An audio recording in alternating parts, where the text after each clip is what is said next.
Moussa, qui a pris cette année aussi l'initiative. L'année dernière, c'était sur l'intelligence artificielle.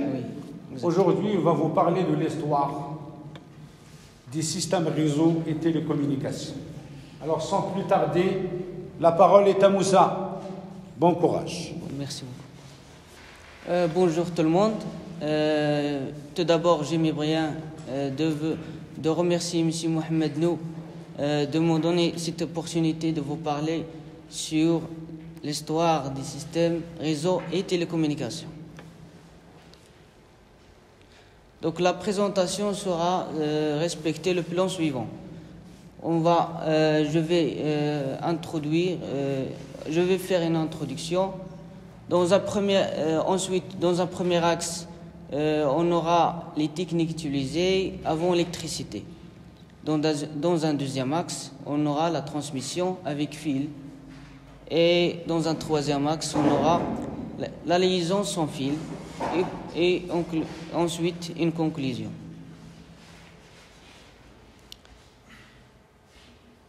Comme vous savez, l'être humain est un être vivant qui est caractérisé par le cerveau, qui est un organisme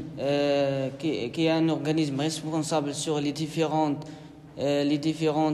opérations intellectuelles, comme l'observation, poser des questions, la réflexion et l'analyse. Donc, toutes ces opérations-là nous permettent d'obtenir un savoir, mais ce savoir-là, ou bien ces informations, on ne les conserve pas, mais on les partage, c'est-à-dire on parle de communiquer. Donc, voilà la notion de communication. Donc, la communication est un mot, est une notion tirée de la langue latine, donc du mot communiquer. Donc, communiquer signifie c'est le partage de l'information. Donc, nous, les êtres humains, on communique avec une langue qui est une communication verbale. C'est aussi, on aura aussi la communication non verbale, etc. Donc, maintenant, si on introduit le facteur distance à la communication rend difficile. Donc, il faut chercher voilà la question, la problématique. Quelles sont les techniques utilisées pour se communiquer à distance? Donc voilà, c'est le sujet de l'axe 1, les techniques utilisées avant l'électricité. On aura deux parties, les premières techniques et le télégraphe optique.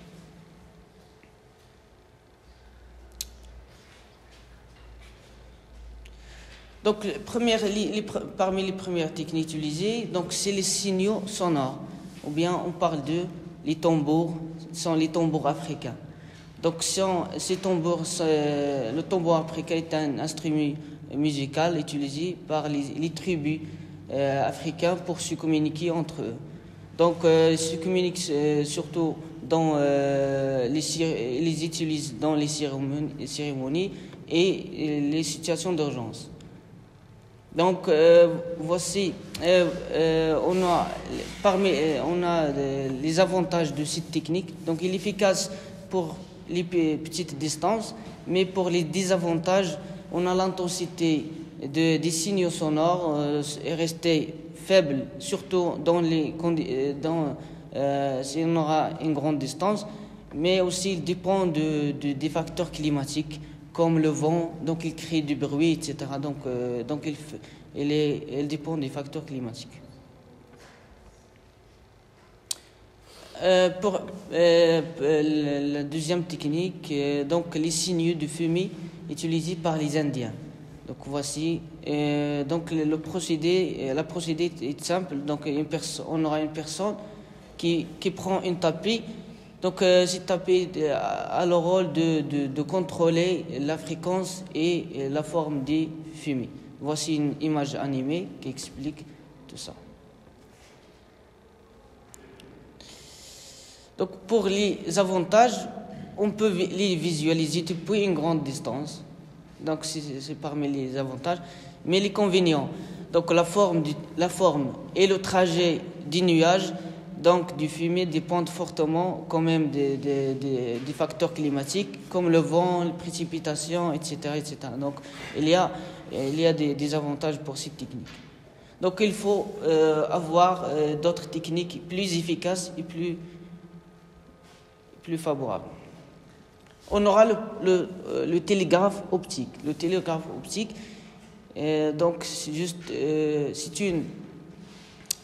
un dispositif, c'est une station munie d'une barre, comme vous voyez ici, donc qui crée des positions. Voici une image aussi animée pour expliquer. Donc, position qui crée chaque fois une position.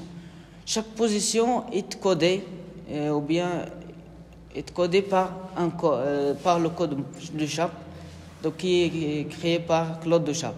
Donc chaque position a un sens. Par exemple, la première position ici, comme vous voyez, on a la lettre F. Deuxième position, E, etc., etc. Donc chaque position a un sens. Donc comment se fait la transmission de l'information par le télégraphe optique? On aura, par exemple, on prend dans ce cas deux stations. La première station, appelée les tours de Sharp, la première station va créer la première position. Donc la deuxième tour de Sharp va reproduire la même position que la première fait. Donc voici une image animée aussi qui fait. Donc en commençant par la première station qui crée la position et la deuxième station qui reproduit etc. Donc il y a beaucoup de stations. Donc, et comme ça, donc à la fin de la transmission de cette information, il y a le décodage, c'est-à-dire on fait le lien avec le code de Sharp qu'on a. Concernant la première ligne, donc a été créée entre Paris et Lille, donc en 1794.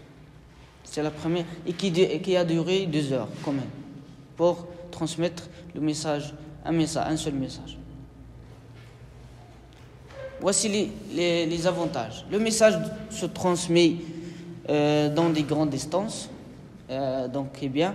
Relativement, cette technique n'est pas influencée par les facteurs climatiques, mais les inconvénients, c'est qu'on aura un grand nombre de stations et des employés. Donc c'est un inconvénient. On aura aussi la probabilité de perte de messages. Et l'opération est impossible dans la nuit. Donc on ne peut pas transmettre dans la nuit parce qu'il est visuel. Donc les techniques mentionnées dans l'axe précédent sont plus ou moins efficaces, mais sous les conditions climatiques favorables. Donc il y a la problématique. Quelles sont les autres techniques plus efficaces qui ont été inventées? Donc c'est le sujet de l'axe 2, la transmission avec le fil, avec l'apparition de l'électricité. Donc le télégraphe électrique, c'est la version, on peut dire la mise à jour de les télégraphes optiques. Et on aura aussi le téléphone qui utilise les fils, donc téléphone via le fil. Donc le progrès de la science et la connaissance sur les phénomènes électriques nous a permis d'inventer d'autres techniques donc, pour la transmission à distance. Le télégraphe optique et électrique. Le télégraphe électrique se base sur cet appareil donc qu'on peut presser chaque fois et on peut régler la fréquence de pression. Donc voici, donc il y a aussi son code, c'est le code de Morse qui est Samuel Morse en 1837 aux États-Unis. On aura, par exemple, on prend la lettre A. Donc A, il y a un point et un trait. Un point, c'est-à-dire une pression courte. Un trait, c'est une pression un petit peu longue. Donc on code, par exemple, bonjour. On va faire B, donc un trait long et 3 points successifs qui sont courts. Et voilà, comme ça, donc l'autre côté, on entend un son. Donc un son qui dépend de la pression des notes qu'on a codées dans le départ. La première ligne a été créée entre Baltimore plutôt, et Washington, donc en 1844. Voici le téléphone. Donc le téléphone, l'idée du téléphone est tirée de l'exemple de la figure suivante. Donc on aura généralement 2 boîtes reliées par un fil. Donc par exemple, je prends la première boîte, je parle dedans. Donc le son va transmettre dans le fil, donc il sera reproduire dans l'autre côté. Donc c'est ça le principe du téléphone. Donc le téléphone est créé en 1876 par un appareil pour transmettre la voix. C'est le téléphone. En 1927, c'est la première communication internationale a été créée. On aura dans un 3e axe, c'est la liaison sans fil. Donc là aussi, 2e axe, on a dit que le progrès dans les phénomènes de la science et la connaissance dans le domaine de l'électricité nous a permis de créer d'autres techniques. Aussi là, le progrès dans le domaine de l'électromagnétisme nous a permis d'avoir la notion sans fil. La liaison sans fil. On aura le télégraphe sans fil, ou bien comme on l'appelle le TCF. On aura la radio, la radiovision et les ordinateurs et l'Internet.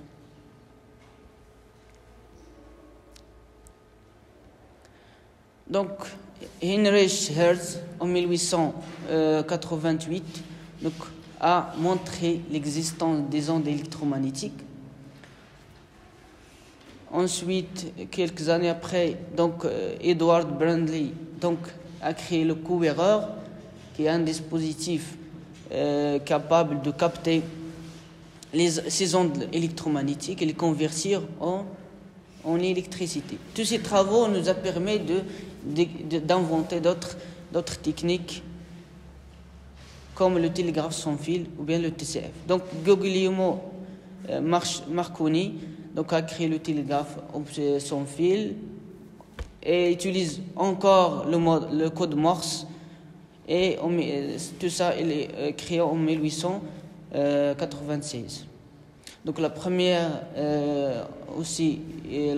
ligne a été créée entre la France et Angleterre, donc en 1899.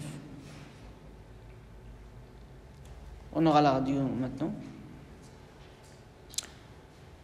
Donc, Reginald Fissenden, c'est le premier qui a transmis sa voix de rayon 80 km, et tout ça en 1900.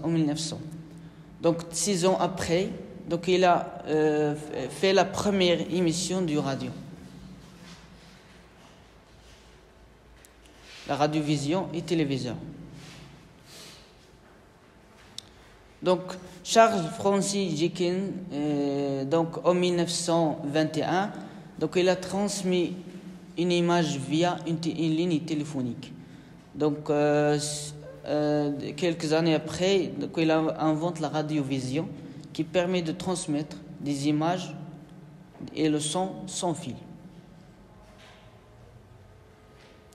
Donc, après John Logie Byrne, donc en 1929, présente son téléviseur.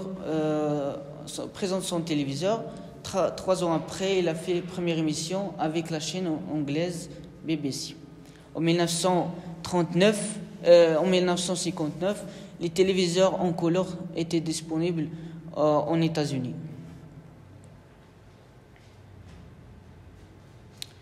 L'ordinateur et l'Internet. En 1943, le premier ordinateur a été créé, c'est l'ENIAC. Donc il pèse de 30 tonnes, occupe 150 mètres carrés. Donc seulement a été créé pour calculer la trajectoire des projectiles seulement en 20 secondes. Donc a été utilisé par l'armée américaine. Donc, comme vous savez, 30 tonnes et 150 mètres carrés pour calculer une simple opération, c'est très dur. Donc, c'est très lourd. Donc, par le développement dans le domaine de l'électronique, comme l'invention de transistors, des circuits intégrés et les microprocesseurs, nous a permis de réduire la dimension et augmenter la capacité des ordinateurs pour créer les nouveaux modèles comme celui-là. Donc, en 1969, l'ARPANET, c'est le premier réseau de transmission de données par des routeurs. Donc, a été créé le premier réseau de transmission des données. En 1990, donc c'est la première page web a été créée, c'est-à-dire en 1990, et c'est la naissance de l'Internet.